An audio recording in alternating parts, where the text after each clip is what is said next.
Well, our top focus this news wheel. Take a look at this. The Kremlin has indicated that it is receiving contradictory signals from Ukraine regarding the prospects for peace, yet it continues to uphold a consistent position on resolving the conflict. Full-scale preparations are now underway for a highly anticipated summit between President Putin and President Donald Trump, scheduled to take place in Budapest. Meanwhile, according to the Kremlin, this summit aims not only to advance efforts towards a peaceful resolution of the Ukraine conflict, but also to foster and develop bilateral relations between Russia and the United States. Despite challenges, the Kremlin confirmed that serious and ongoing work is happening behind the scenes, with continuous communication and dialogue taking place with American officials to push forward peace negotiations. At the same point in time, Kremlin assessing that mixed signals coming in from Ukraine.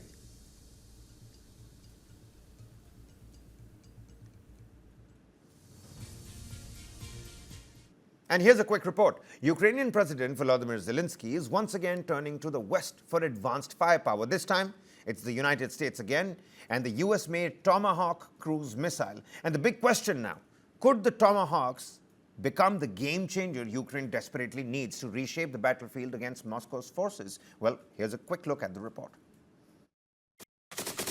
Ukrainian troops say US-made Tomahawks could fundamentally change the course of the Russian invasion in their favor. Moscow has warned against giving Ukraine the long-range missiles, but also shrugged off the threat. So could Tomahawks really reshape Russia's war in Ukraine? Matthew Saville, Director of Military Sciences at the Royal United Services Institute, explains what they are. So a Tomahawk is a cruise missile that has been developed by the US over several decades. They're most commonly seen being fired from ships or submarines, but there are ones you can fire from launchers on the land.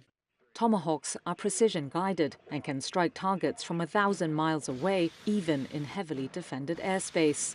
Saville says they don't have a huge warhead, but are powerful nonetheless and can attack hardened targets. And critically, they are very accurate. So they have a variety of different guidance systems that mean that they can be fired at something and hit a specific part of a target, within a meter or two, basically. Russian President Vladimir Putin said on October 2nd, if Ukraine were to deploy Tomahawk missiles, Russia's troops would just be shooting them down and improving our air defense systems. Saville pointed out that Russia's military has managed to adapt to previous weapons challenges from Ukraine, but Tomahawks would enable Ukraine to hit critical targets deep inside Russian territory, such as military bases and logistics hubs currently beyond reach. Tomahawk is not a wonder weapon. It's unlikely to be supplied in the kind of quantities that would radically transform the war, but it will present a challenge that Russian air defenses will need to take into account. And indeed, that will be whilst we imagine the Ukrainians will be increasing their strikes using their own drones and cruise missiles. So it broadens the threat.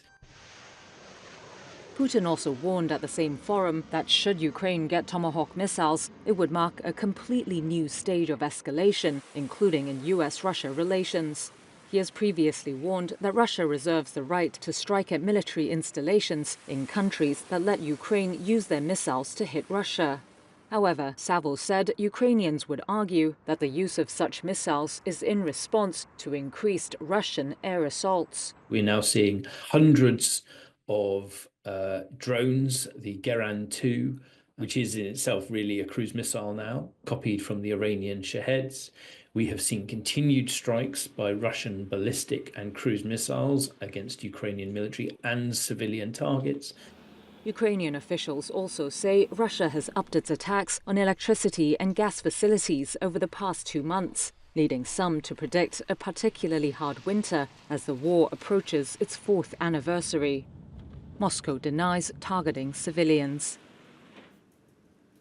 Meanwhile, US President Donald Trump reiterated that Prime Minister Narendra Modi told him, the US president, that India will stop buying Russian oil, whilst warning that New Delhi would continue paying massive tariffs if it did not do so. Listen in. India will keep paying massive tariffs if the country doesn't stop buying Russian oil. That was the message from US President Donald Trump on board Air Force One Sunday. He further said Indian Prime Minister Narendra Modi told him India would cease doing so. I spoke with Prime Minister Modi of India, and he said he's not going to be doing the Russian oil thing, so that's it. India's purchase of oil from Russia has caused tension in trade talks between New Delhi and Washington. Half of Trump's 50% tariffs on Indian goods are in retaliation for those buys. The US government argues petroleum revenue funds Russia's war in Ukraine. India has become the biggest buyer of seaborne Russian oil sold at a discount after Western nations stopped buying. That was in retaliation for Moscow's invasion of Ukraine. Trump on Wednesday said Modi had assured him that day India would stop buying Russian oil. India's foreign ministry said it wasn't aware of any telephone conversation between the leaders that day, but it said New Delhi's main concern was to safeguard the interests of the Indian consumer.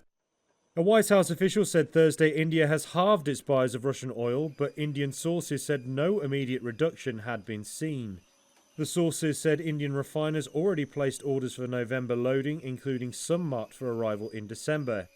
Any cut may start showing up in December or January import numbers. Moving on, in a shocking incident, Los Angeles-bound Boeing 737 MAX 8 flight from Denver. It was forced to make an emergency landing after its windshield cracked midair, injuring one of the pilots as well. And after the incident, the United Airlines flight was diverted to Salt Lake City International Airport. United Flight 1093 was carrying 134 passengers and 6 crew members when the incident occurred. All 140 passengers and crew members were unharmed.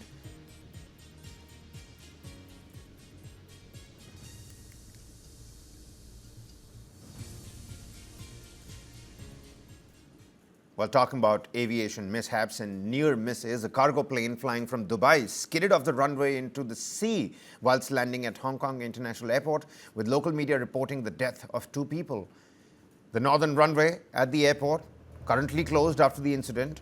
Hong Kong International Airport has corroborated these statements, adding that the south and central runways continue to operate. The incident and the accident, it occurred around 3:50 a.m. Hong Kong time, and the airport confirmed the aircraft was carrying an Emirates flight number. The 4 crew members on board were rescued, and the international airport has confirmed these statements. 2 people who were inside a ground vehicle near the runway that was suspected to have been struck by the aircraft have meanwhile succumbed to their injuries.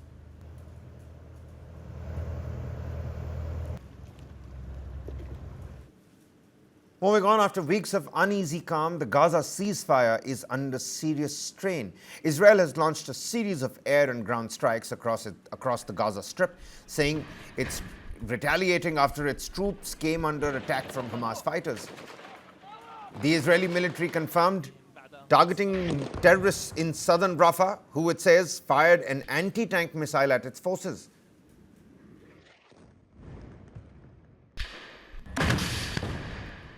Benjamin Netanyahu has vowed a forceful response to what he calls Hamas's repeated violations of the ceasefire. But Hamas insists it remains committed to the truce, claiming it had no involvement in the latest clashes and blaming Israel for breaching the deal first.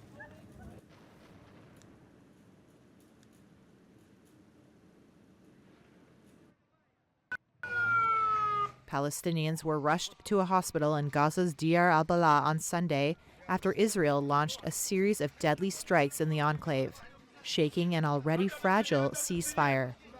The Israeli military said some strikes targeted militants in the southern area of Rafah who had launched an anti-tank missile and fired on its soldiers, killing at least 2 of them. In a statement, the armed wing of Hamas said it remained committed to the ceasefire agreement in all of Gaza, adding that it was unaware of clashes in Rafah and that it had not been in contact with groups there since March. The new ceasefire took effect on October 10th, halting 2 years of war, though the Israeli government and Hamas have been accusing each other of violations of the ceasefire for days. But Sunday's flare-up was the most serious test yet to the ceasefire agreement. While bulldozers were used to search for bodies of Israeli hostages in Han Yunis, hundreds of people gathered in Jerusalem Sunday to pay their respects to Uriel Baruch, an Israeli hostage whose body was returned to Israel. Israel says Hamas, which had released all 20 remaining living hostages it had been holding since the October 7th attack, is being too slow in handing over bodies of deceased hostages. On Saturday, Israel said that the Rafah border crossing between Gaza and Egypt, a key channel for humanitarian aid to flow into the enclave, would remain closed. It said that the reopening would depend on Hamas fulfilling its obligations under the ceasefire. Well, after the downfall of the Assad regime in Syria, a Reuters investigation report has uncovered a shocking revelation from Syria, confirming that the Assad regime secretly moved thousands of bodies from a known mass grave in Qutaifa to an undisclosed location deep inside the desert. Here's that investigative report. Take a look. This stretch of Syria's remote desert is an enormous and secret mass grave. A Reuters investigation combining forensic science, satellite imagery, and witness accounts has uncovered a 2-year conspiracy. From February 2019 until April 2021, former President Bashar al-Assad's government transferred thousands of bodies from a known location in the Damascus suburb of Qutaifa to another hidden location in the country's Dumer desert. It was called Operation Move Earth. Its purpose? To conceal crimes committed during Assad's rule. This is Syrian mechanic Ahmed Ghazal. He told Reuters he saw bodies being taken in truck after truck. The gathering place of vehicles was here. Earlier this year, Ghazal led a team of Reuters journalists to the previously unreported Dumer grave. He said soldiers had ordered him to clear out his garage so the trucks, transporting exhumed bodies and dirt, could be fixed quickly and discreetly. Some people were bearded, some people were soldiers, and some people were newly dead, their bodies still soft. Ghazal says a military driver answered his question. The bodies were from Qutaifa, and the orders were to move and hide them before Assad Syria opened itself up to international scrutiny. Reuters wanted to corroborate accounts from more than a dozen witnesses, without interfering with the graves. Here's how we did it. A team of forensic geologists helped devise a methodology and design a flight path over the two sites. I just wanted to see the whole location, and after that, start taking pics. Our drone operator then flew in a tight grid pattern 60 meters high. Every 2 seconds, we take one pics. That process gave us 2,236 snapshots from Qutaifa, the original mass grave site.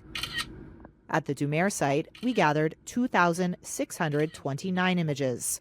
The drone pictures revealed bulldozer tread marks, elevation differences, and patches of soil detailed enough for a direct color comparison between the two grave sites.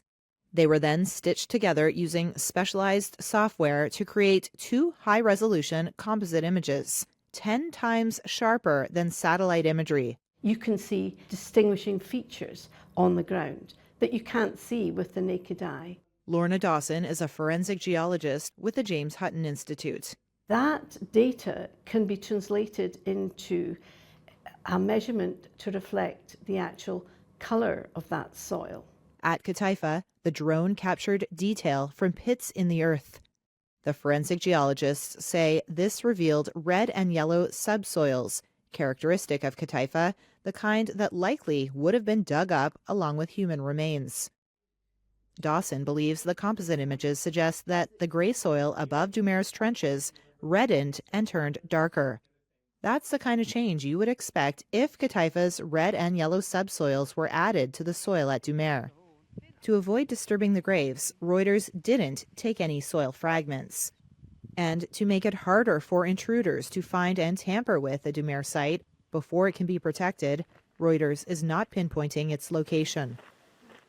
Only scientific analysis of soil samples taken from both sites could confirm the presence of Qutaifa soil at the Dumer site, though Dawson says this science is just one piece of the puzzle. It has to be coupled together with the other information, the other data, the intelligence, the witness evidence, because as in all investigations, it's never just one piece of information or one piece of data. For Ghazal, Doumer represents so much more than scientific research. He says the site still haunts him. A psychological trauma, something terrifying, something which isn't easy, not easy for the mind to absorb, or for the mind to imagine such scenes. It could take years of painstaking exhumation to reveal the true scale of death beneath the surface, and extensive DNA testing to reveal the victims' identities. Well, next up, some exclusive visuals. Turkish emergency workers rescued a woman in a wheelchair from drowning after she was stuck in floodwaters right in an underpass. Take a look at that exact moment. And the video from local news website showed the woman struggling to keep her head out of the water as two people, reportedly from the local fire department, waded into the floodwaters to reach to her firstly. They pulled her out along with her wheelchair and carried her to safety. Heavy rains caused a flood in Payas and the Iskenderun areas of Hatay province in southern Turkey, damaging homes and infrastructure whilst leaving vehicles stuck in mud on roads.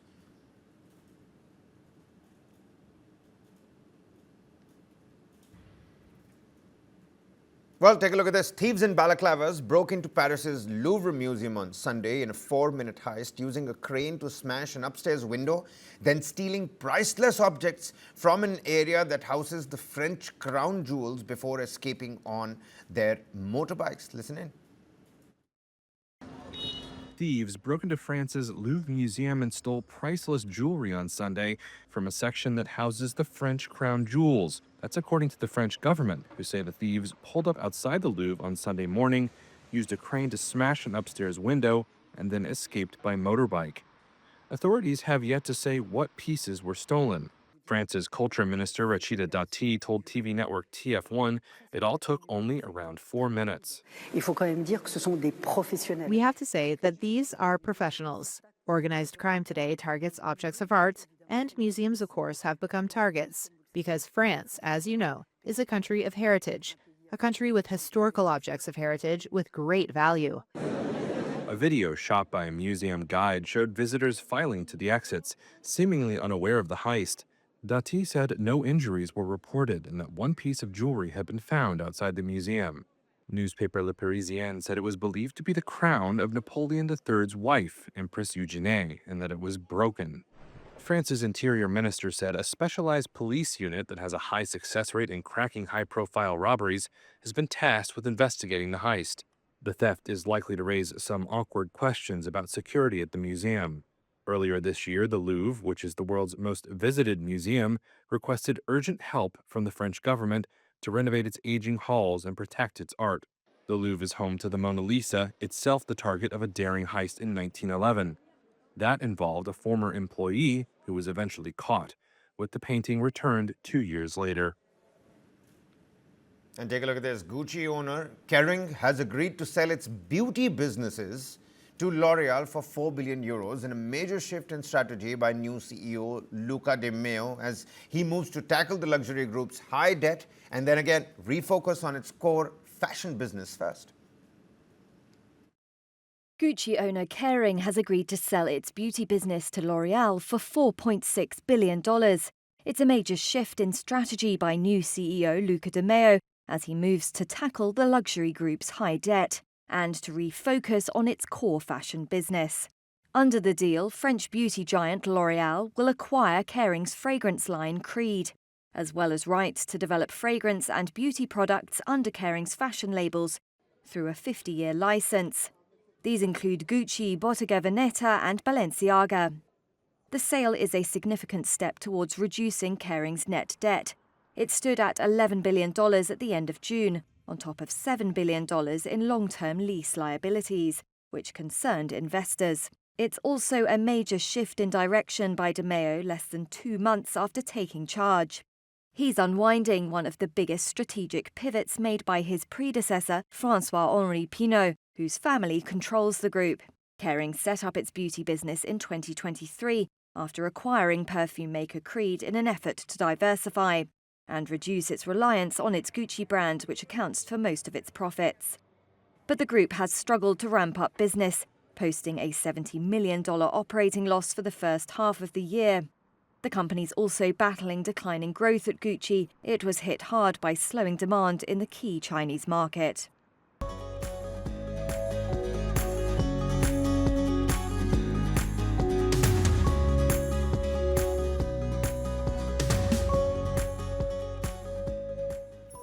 And as Diwali lights shimmer across the country, warm wishes are pouring in from around the world, and the diplomatic community is joining the celebration, of course, in style. Let's take you through them one by one. First up, the Israeli embassy. We're at the Israeli embassy. You've got the Thailand embassy, Norway, Japan, Israel's embassy. Those are some of the few embassies, the by-lanes that are now glittering with the Deepotsav celebrations. And let's first focus on the Israeli embassy, where it was Diwali shopping time. From diyas to decor, the diplomats truly lit up the mood, spreading a beautiful message.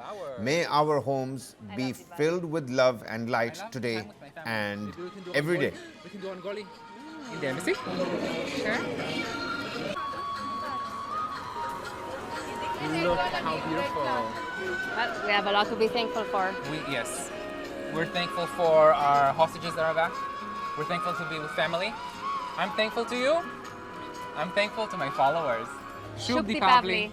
Shub Deepavali. Wow, look at these beautiful diyas. Well, the UAE ambassador to India, His Excellency Abdul Nasser Al Shali, he shared a beautiful Diwali video, a glowing tribute to the Festival of Lights. In a season of joy, light and unity, this message from New Delhi's diplomatic circles reminds us that the spirit of Diwali knows no borders.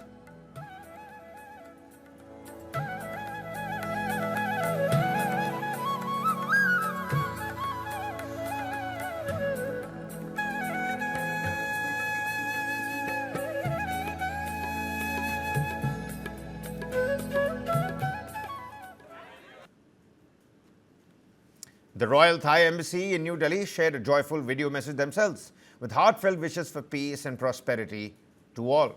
From Thailand to India, it's Diwali wishes in full bloom.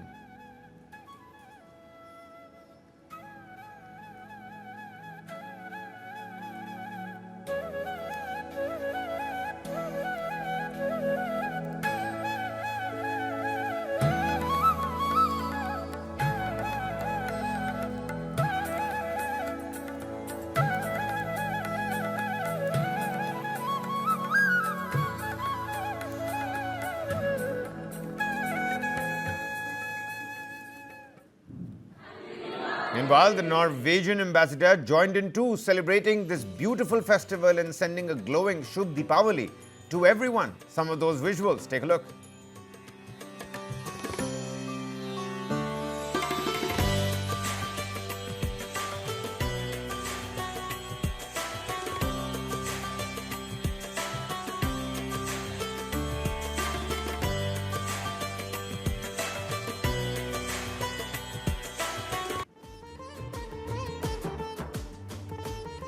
Over at the Embassy of Japan, a festive Diwali lunch lit up their day.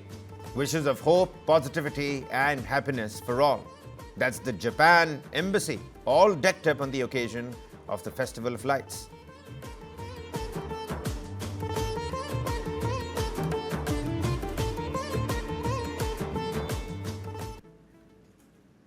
And finally, the Canadian Embassy celebrated Diwali with great enthusiasm themselves. The staff and the guests came together to enjoy the Festival of Lights and Joy.